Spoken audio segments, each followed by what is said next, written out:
Olá pessoal, tudo bem? Essa é a nossa videoaula de hoje. Eu quero falar para vocês que é uma satisfação inenarrável estar aqui com vocês hoje, né?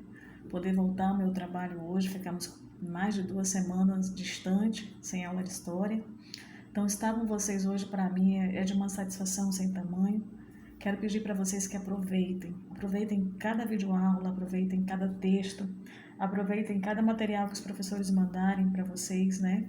Aproveitem porque a gente tem que aproveitar cada segundo, né, que nós temos aqui nessa terra.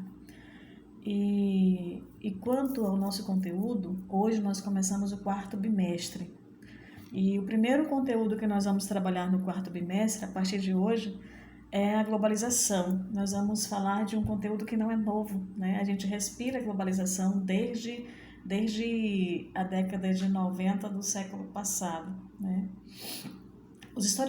Tem alguns historiadores que dizem que a globalização ela começou ainda no momento das grandes navegações, que foi aquele momento que as nações deram uma volta ao mundo, que as nações se interligaram através dos mares, dos oceanos e estabeleceram comércio também ali. Então, alguns historiadores dizem que naquele momento a gente já começa a ter a globalização. Mas a história, de um modo geral, ela traça uma linha, como se fosse uma linha do tempo. E é uma linha do tempo, para explicar as fases. Ela divide em 4 fases a globalização.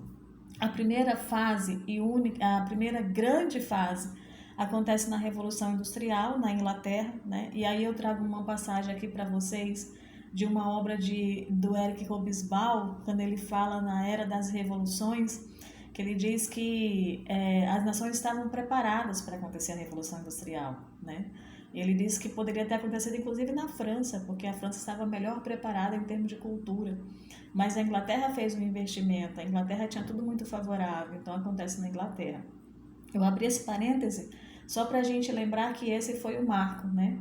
O primeiro momento, a primeira fase ainda é no século XV, com a Revolução Industrial que acontece na Inglaterra.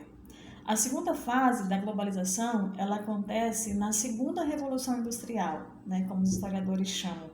Que segunda Revolução Industrial foi essa? Foi o momento que nós vamos ter a Segunda Guerra Mundial. E aí nós vamos ter as nações se interligando, um aparato bélico sem tamanho, né? Surgem armas que as nações nunca tinham visto. A gente vai ter também as organizações internacionais surgindo naquele momento. Então, os historiadores dizem que o segundo momento da Revolução Industrial foi durante a Segunda Guerra Mundial, que é a segunda fase. A terceira fase, ela acontece quando? Ela acontece pós Segunda Guerra Mundial, que é o momento da Guerra Fria, que começa em 1947, nós vamos ter 2 blocos naquele momento fortíssimo, que eram os Estados Unidos e a antiga União Soviética, naquele momento hoje conhecida como Rússia, né? Então nós vamos ter, com a Guerra Fria, um fortalecimento da globalização, porque nós vamos ter todo um aparato bélico, né, que surge, mas também um avanço tecnológico e científico sem tamanho, acontece da Guerra Fria. Então, o marco, e inclusive a gente chama de boom da revolução, da globalização, ela acontece durante a terceira fase, vai ser em 1989, com a queda do Muro de Berlim. E aí nós vamos ter a interligação das Alemanhas naquele momento, e nós vamos ter também um avanço tecnológico muito grande no mundo. Em 1989 cai o Muro de Berlim, e em 1990 nós vamos ter então o boom da globalização acontecendo no mundo. E aí a quarta fase é a nova ordem mundial, né? Que a gente conhece, que a gente fala, que a gente vai falar muito de agora para frente também, que é o agora. Então nós temos 4 distintas fases.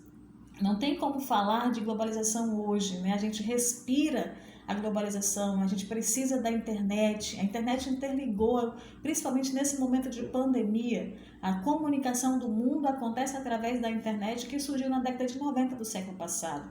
Então a globalização, ela hoje é vital, né? A cada momento ela cresce mais. Inclusive eu vou abrir um outro parêntese para falar para vocês agora da obra de Karl Marx, que foi um dos pensadores, ele era comunista, e ele disse que o capitalismo por si só ele se autodestruiria. E que isso aconteceria quando? Quando tivesse a superação do capitalismo. que seria um momento que teria desemprego na terra, que teria menino de rua, que teria prostituição, que os preços seriam elevados, que as mercadorias ficariam tão difíceis, a vida tão difícil, que naquele momento o sistema ia se autotransformar e aconteceria então uma revolução e o sistema capitalista acabaria. E Marx não previu que a internet surgiria, que a globalização surgiria. Por que eu falo isso? Porque hoje, da sala da sua casa, você consegue fazer uma compra na China. Da sala da sua casa, você consegue ler e assistir o que você quiser na sua